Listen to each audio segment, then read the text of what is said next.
বিশ্ব রাজনীতিতে যেখানে সংঘাতের আশঙ্কা ছিল ইসরায়েল ও ইরানের মধ্যে, সেখানে সে সংঘাত অনেকাংশেই দৃশ্যমান হচ্ছে ইসরায়েল ও ইয়েমেনের মধ্যে। দেশ দুটির মধ্যকার হামলা পাল্টা হামলার লক্ষ্যবস্তুতে পরিণত হচ্ছে কখনো ইয়েমেনের সানা বিমানবন্দর তো কখনো ইসরায়েলের বেন গুরিয়ন বিমানবন্দর।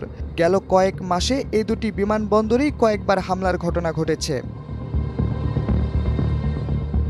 এবার বেন গুরিয়ন বিমানবন্দরকে লক্ষ্য করে আবারও ব্যালিস্টিক ক্ষেপণাস্ত্র ছুড়েছে ইয়েমেনের ইরান সমর্থিত হুথি বিদ্রোহী গোষ্ঠী আনসারুল্লাহ। মঙ্গলবার ইয়েমেনের সামরিক মুখপাত্র ব্রিগেডিয়ার জেনারেল ইয়াহিয়া সারি এক বিবৃতিতে বিষয়টি নিশ্চিত করেছেন। সে বিবৃতিতে বলা হয়েছে, জুলফিকার ও প্যালেস্টাইন 2 নামক দুটি ব্যালিস্টিক ক্ষেপণাস্ত্র বিমানবন্দরটিকে লক্ষ্য করে ছোড়া হয়। ক্ষয়ক্ষতির পরিমাণ সম্পর্কে ইয়েমেনের পক্ষ থেকে কিছু বলা না হলেও তারা দাবি করছে অন্তত একটি ক্ষেপণাস্ত্র সফলভাবে আঘাত হানতে সক্ষম হয়েছে।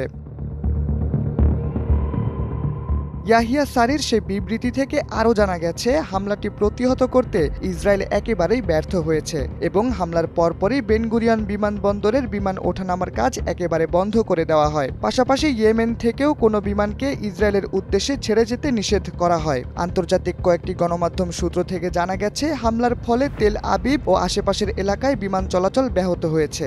বিমানবন্দরের আশেপাশের বাসিন্দাদের নিরাপদ আশ্রয়ে যেতে বাধ্য করা হয়েছে।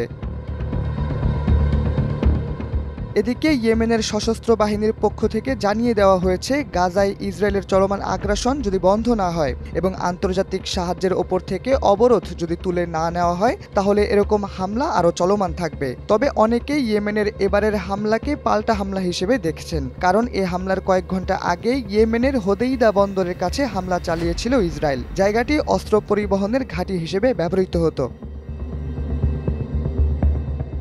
গত কয়েক মাসেই বেশ কয়েকবার হামলার শিকার হয়েছে ইসরায়েলের বেন গুরিয়ন বিমানবন্দর ও ইয়েমেনের সানা বিমানবন্দর। ইসরায়েল ও ফিলিস্তিনের চলমান যুদ্ধে এক উপশম হিসেবে কাজ করছে ইয়েমেনের ইসরায়েল আক্রমণ। তবে বিশেষজ্ঞরা বলছেন, হামলা প্রতি হামলা ফিলিস্তিনের সমস্যা সমাধানের কোনো স্থায়ী পদক্ষেপ নয়। ইসরায়েলের প্রধানমন্ত্রী বেনিয়ামিন নেতানিয়াহুর ওপর আন্তর্জাতিক চাপ যত বাড়বে, ততই ফিলিস্তিনিদের মুক্তির পথ খুলবে বলেই মনে করছেন অনেকে।